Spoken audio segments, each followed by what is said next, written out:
Hello, everybody. My name is Mike Blanchette, and I'm here with Selden Henry.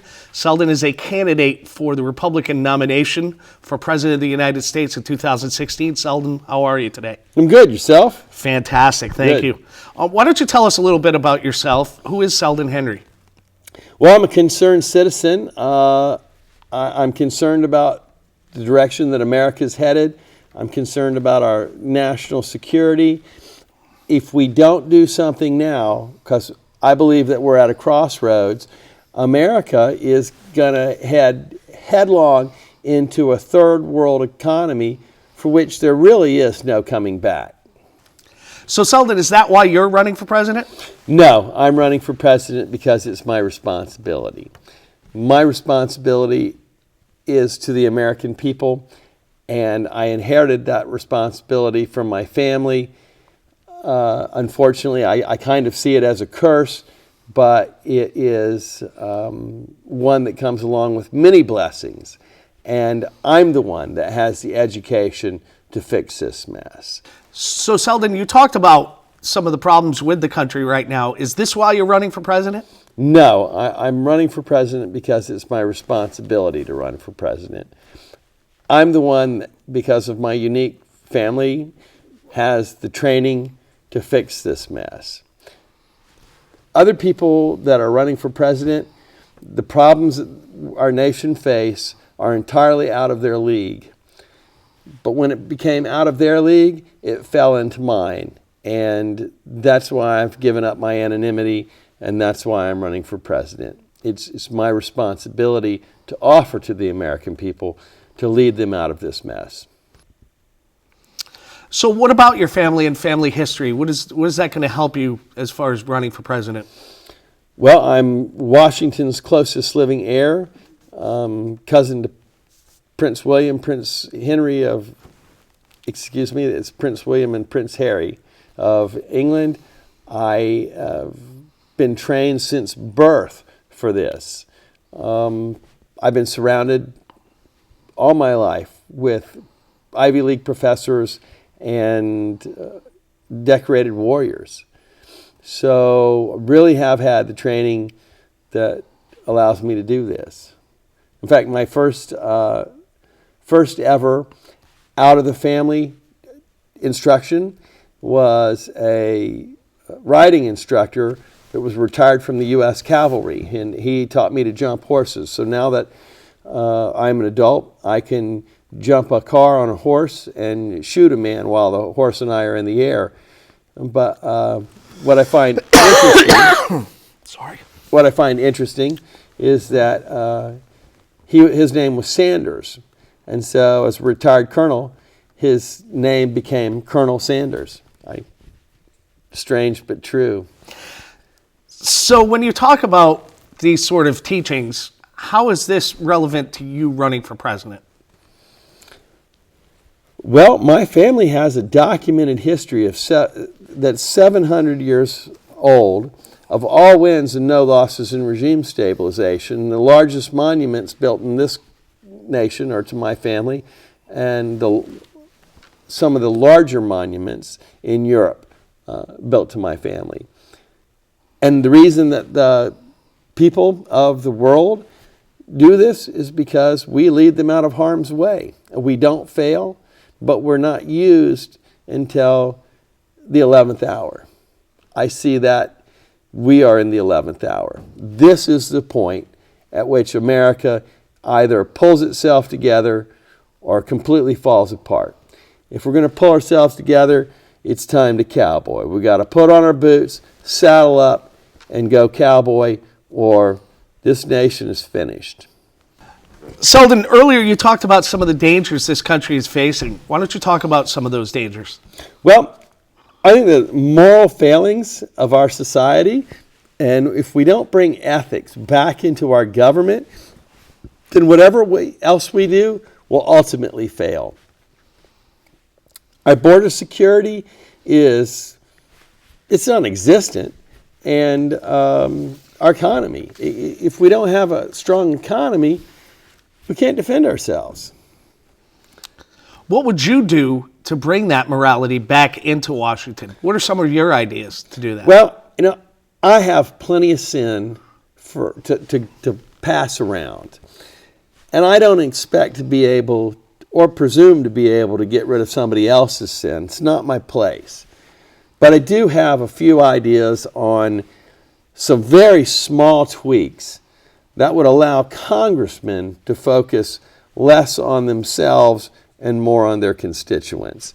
Those specifically would be, we need to adopt a system of paid-for government like the English use. That's not perfect, but it's a lot better than what we have now, because we've been conquered by multinational corporations who own our congressmen lock, stock, and barrel.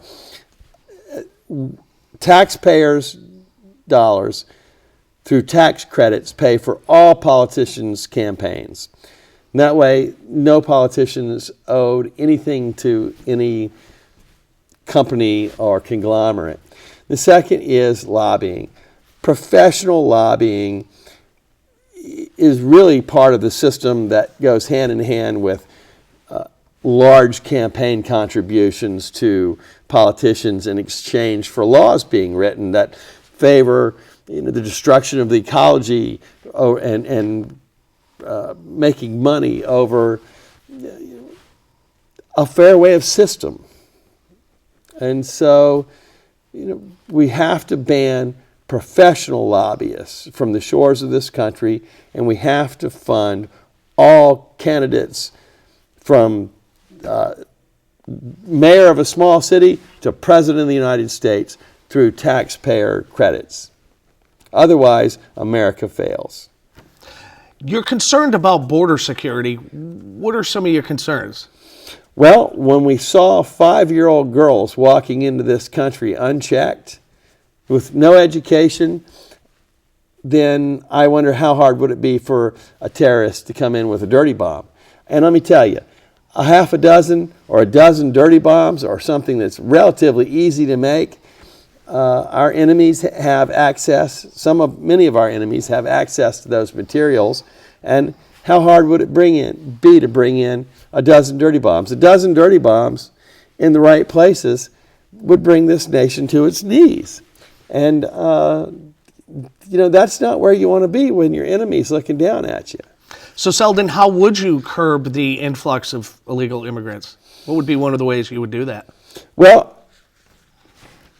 I do know this, that if you have major cities that are drug corridors and illegal immigration corridors that are so wide open,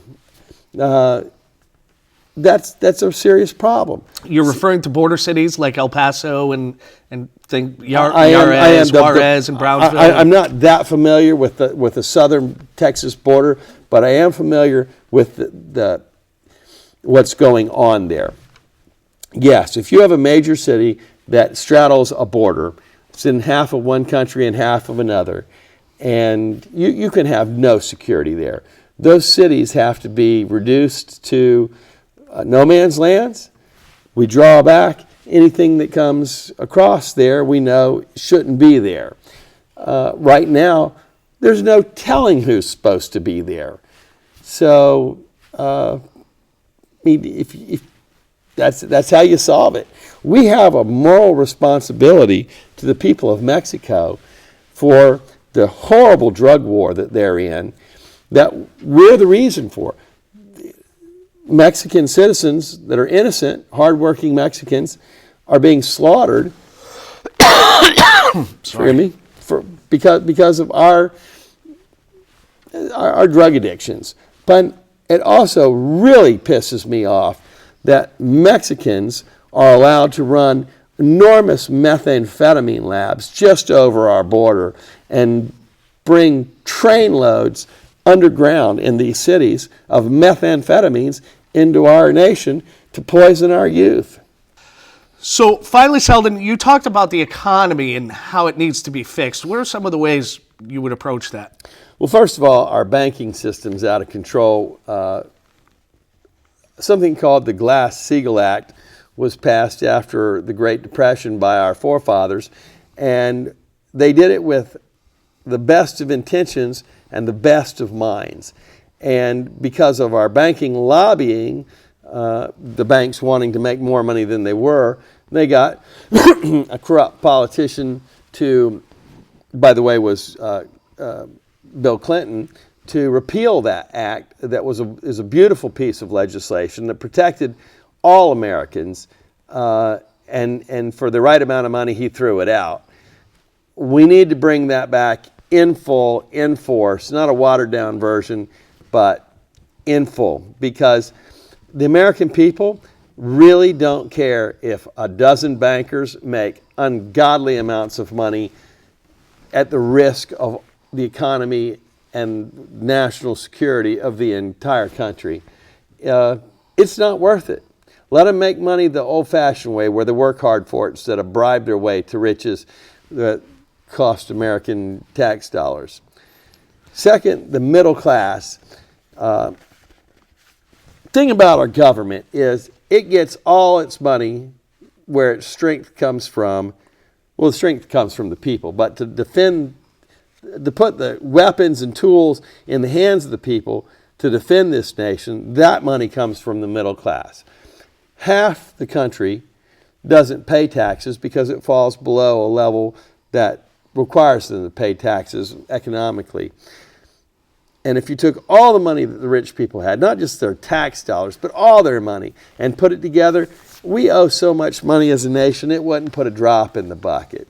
The strength of American tax dollars is in the middle class, and we're shrinking that middle class. So I would create a system that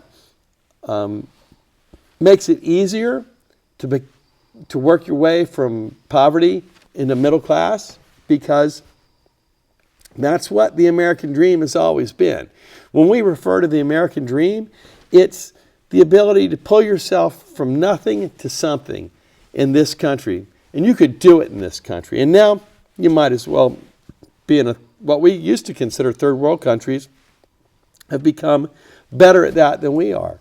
And I know exactly what to do so that is restored to the levels that it used to be at in America. Talk about you have an idea for video. Well, why don't you talk about that? I can't tell you specifically what I would do to the American people.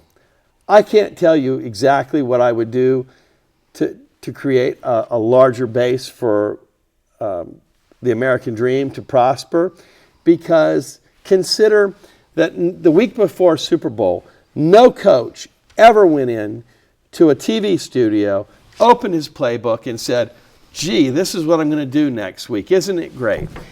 He'd be fired. He'd be psychologically evaluated. Our economy is so much more important than any game. I mean, it's for real. It's for keeps. It's hardcore, real life.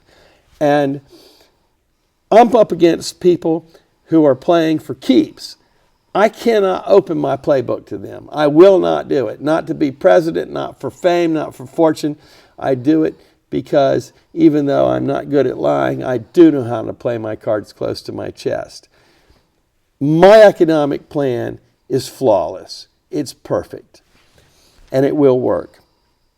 But I can't tell you what it is. But you have the right to know and be curious. So the best that I can do is what I have done. And by the way, my economic plan is absolutely outside the box. In fact, I really don't know what thinking inside a box is. I wouldn't know how to do that.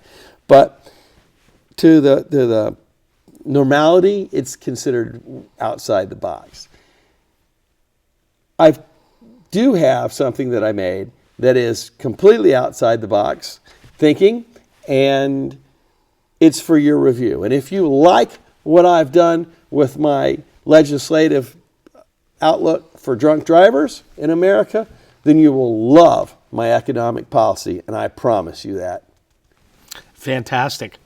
You know, a lot of people that are watching this video are going to say, he has no political experience. Why should I even think about voting for this guy? What would you say to that? Well, my education has left me with post-traumatic stress disorder.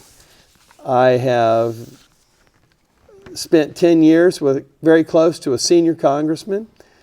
I've been in the Pentagon more times than I can remember.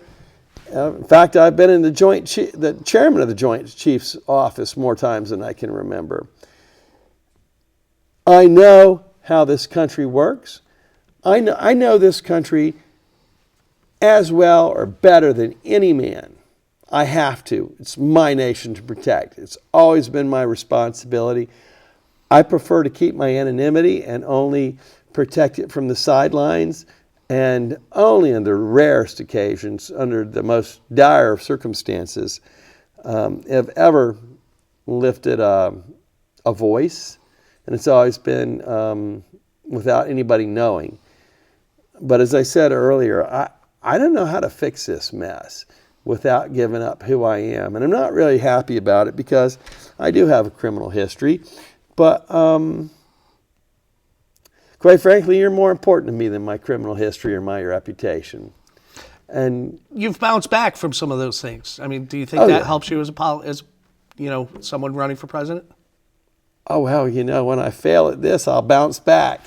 So you've talked about financing your campaign. What do you think about your chances to win? I don't think I have a chance in heck of winning. But I do know my country, and I know it better than any other man. And I know that no matter that it doesn't matter that I have done incredible things that other men just don't even consider doing because they're so far outside the realm of reality and possibility. And these things I do. It's what I do. It's a family business, per se. But I have one chance because Americans, and I'm an American too, and I don't care about what you did for me last week. I'm bored at that. What are you going to do? What are you going to do for me today? And since I understand that about America, I think that I only have one chance. So I'm going to do on TV, or I'm going to attempt to do on TV, what's the impossible. I'm going to finance my campaign almost like one fell swoop by using a strange segment of law to propel the Seminole Indians out of the difficulty that I see them in with their casinos in Florida. I'm going to offer them tax-free gaming. I'm going to back it up with law that's as strong as law gets in America. I'm going to piss off my Florida governor by taking that much money out of his budget. I'm going to create an enormous temporary surplus of cash in my campaign, and then talk my governor into liking me so much that he's going to give me a pardon. And so that will lead you think, even closer to the presidency? I think if I could do the impossible on TV, the whole country would say, darn, we found our leader. So Selden, we've heard how you're going to finance your campaign. Is there anything else that you'd like to tell the American people? Yes. Now is the time that America is at a turning point. It's not next election. It wasn't last election. It's now. At this point in American history, I see that we're at a turning point of no return. And so if you want to save this nation, it's time to strap on the boots, jump on your horse, and go cowboy. I can lead us out of this problem. I know exactly what to do. I know what to tell you to do. I can give you the tools and the resources that you need to do it, and I can put my boot up your butt if you don't get the job done. I know exactly what to do, but it's up to you. This is the point. America's in great peril. Perhaps once in our history before have I seen us in this much peril. And quite frankly, as a nation of citizens, we failed. We failed our country. We failed our nation. We failed our ancestors. It's time to step up to the plate, America. It's time to fix this mess. What was that one time? I would consider it the Revolutionary War. Okay. Well, Selden Henry, thank you so much for being on. We really appreciate it. Good luck and much success in 2016, and we really hope you make a real run at the presidency here in 2016. Or perhaps a bicycle ride. Yes.